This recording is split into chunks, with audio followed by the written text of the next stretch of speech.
the ship, but people from all over the world. I just want to talk about the community a little bit, some examples of just how incredible it was. Like I said, I would get up early, I'd have my cup of coffee, and then I'd be like the first one or two in line for breakfast, just because I was already up. And one morning, a guy from down in the engine room from West Africa, his name was Wilson, his last name was Wilson, couldn't pronounce his first name, but he came and sat with me and chatted with me, and he was there basically as an apprenticeship, getting his time in to become a full-time whatever in the engine room so that he could get a job for shipping. But so I don't know his background as far as Christianity, but just a wonderful heart, a wonderful individual. And I mean, if he wasn't Christian, just the community around him has rubbed off on him. Just a great person. But he sat with me several times in the morning with breakfast. And they were on a rotating shift, so he had to get back down to the engine room, so it would be just a quick 5-minute breakfast for him. But it was just incredible that he would come and join me. Another individual was Hassan, who was from Nigeria. Similar, he was on the deck crew, he worked around the clock, and he would dine with me now and then when I was sitting alone and chat with me, and just an incredible individual. And he worked for the bosun. Now the bosun, you know, the small world thing, I think I talked about this before, the supervisor with Habitat, the local Habitat that I've worked with for 20 years, used to do Mercy ships. I didn't know that, but the bosun was a good friend of his. The bosun's been doing this for 30-some years. His entire family's on the ship. He invited me to dinner with his family. They have a family cabin, which was nice, a small fridge and microwave. They do have 4 crew galleys, so if you want to cook your own cultural food, you can go to a crew galley and cook. So Lawrence was his name. Him and his wife, they went to the crew galley, they cooked, they prepared a nice meal, and we ate, and they invited the captain. So I got to dine with the captain and Lawrence the bosun. So that's just an idea of the community, and it was incredible. Also want to talk, so I mentioned when you'd leave, there'd kind of be a going away celebration, and everybody would come down to the dock and see you off. Now, by the time I left, everybody but one of my team had already left, and I left dark 30 in the morning, so my farewell crew was small. But when I went down to check off the ship, you know who was there at the desk was Wilson, the guy that had breakfast with me a few times. He had, obviously, you can see when departures are, and he had scoped that out. He carried my bags down to the dock. So him and the one coworker saw me off.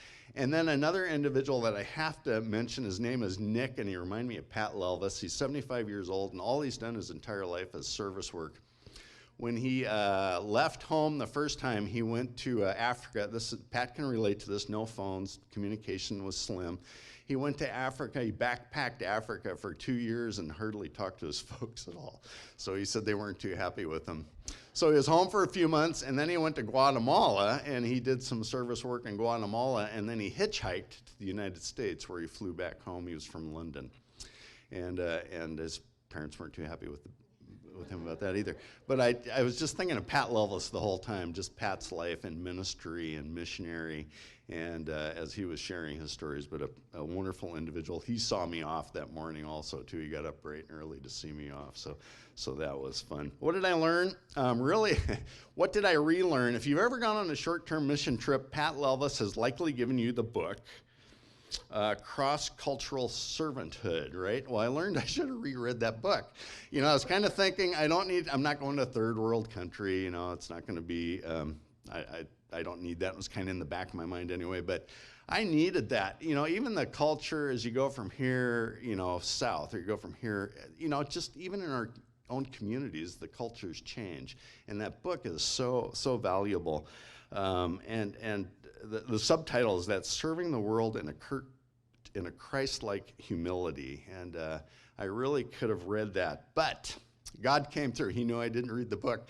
So on my third day there, a lovely lady who I met, which was the radiation technician, Martha. She's been doing this for 10 years. supported by her church friends and her own personal savings. She did a devotion on the Thursday morning devotion on the deck, which was all of the deck crews and all of the engineering crews. And it was from Peter on be slow to speak and quick to listen. And that was, I really needed to hear that because I was really getting frustrated with the things that needed to be done, and maybe they weren't being done right, or the ideas weren't quite right in my mind. So her devotion right up front, I leaned into that the entire 5 weeks I was there. I just leaned into, okay, be slow to speak, think about this a little bit, do a little prayer, be quick to listen to other people's ideas, and that really saved me throughout the trip. I mean, when you're kind of a mechanical kind of a guy and you want to go and do, you have your own plan, and it was good to slow down and to listen to other people. So that's what I relearned. The big picture was really the community. It was just absolutely incredible to me that people from all over the world could gather in this confined space and live together. A lot of these people, like I say, have been there for years and will be there for years, and they still have smiles on their faces and just love for one another, incredible love for one another. An example of that would be, and this just blows me away, and I still can't wrap my head around it. In the laundry room, there's 15 washers, dryers, and you sign up for them. But there was also a shelf with baskets that said, laundry that needs to be washed, clean laundry. And I'm like, what in the world is this? Well, some of the folks on their shifts, or depending on what they do, they don't have time to do their laundry. So they put it in the basket, laundry that needs to be washed. And somebody would wash it for them and put it in a basket that would say clean laundry. And I'm like, oh my goodness, really? And if you think about it, I'm there, I have 2 washers checked out, 2 dryers, and I'm doing my loads for the week. If there's another washer and dryer, I could throw somebody else's wash in there. But I mean, that's outside of my culture, for sure. But yeah, just the love and the community for each. So that's what I really learned was just. And I think the key was, and I was trying to put my finger on this, and I mentioned it a few weeks ago, and it goes back to the message that Joel Price did a while ago on your identity. Just hanging on to the identity that you're a child of God. And I think the common goal, even for there's some non-believers on the ship for various reasons, but the common goal is to serve others. I think just having that common goal, the differences just take a back seat. They don't matter so much. So that's what I really learned, and I need to do a better job of that in my culture, and just let that be contagious. And I think as One Hope Church, that can be contagious. Just keep that center focus on Jesus, and it'll be contagious, and we'll bring some others with us. With that, I'll close. If you have any questions, just shoot them to me sometime from the pictures. I will have to say it right now, off-site for worship service, they had buses that went to 2 different English-speaking churches, and I went to the more contemporary one. They called it a holiday church because this is basically where the Europeans, sunbirds go for their winters. So they call it a holiday church, but it was absolutely incredible. So the bus would take you there, drop you off, do your worship, and then hopefully, depending on the driver, the bus would pick you back up and get you back to the ship. Anyway, thank you. Thanks.